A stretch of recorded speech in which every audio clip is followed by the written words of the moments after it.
ولا تأكلوا او مخري تاسو اموالكم مالنا خپلا بينكم پخپل ما بين کے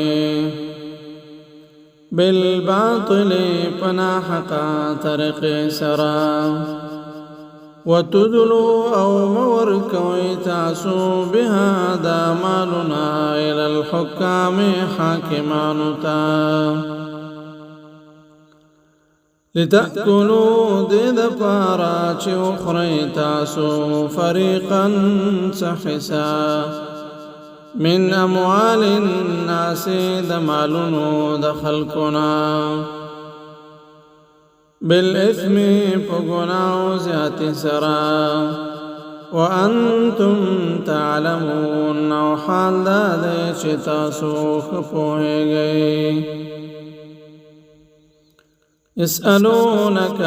پختنك ويتانا پیغمبرا عن الأهلا فبارد میاشتوكي قل ارتوا يا پیغمبرا هي دانك دي مواقيت للناس دا وقتنو مقرر ولو دا پارا دا خلقو والحج او دپارا دا حج وليس البر او ندانك بأن تأتوا البيوت دا چه رازيتا سوخفلو كورنتا من ظهورها دا غيد شاقانو دا طرفا ولكن البر عليكن يكي خودا دا من اتقى چه سوک دا حرامنا زان بچکری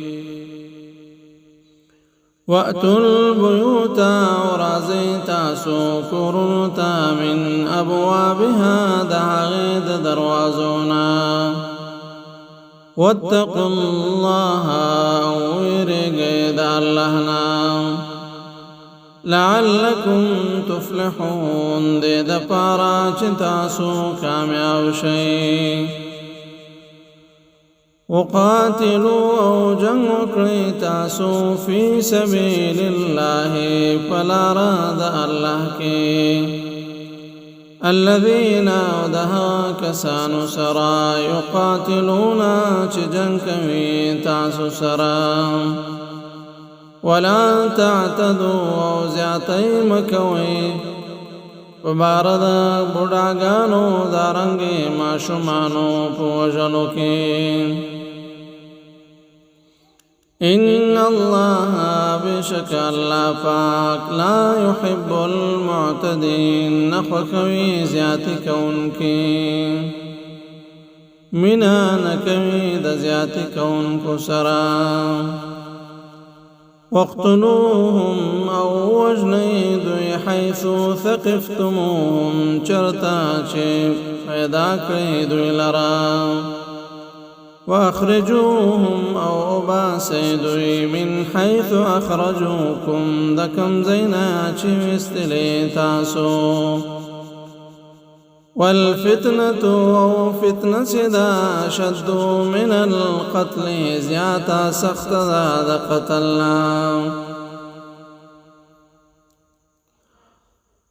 یا والفتنة او شرک سدا شد من القتل زیاتا سخت دا قتلنا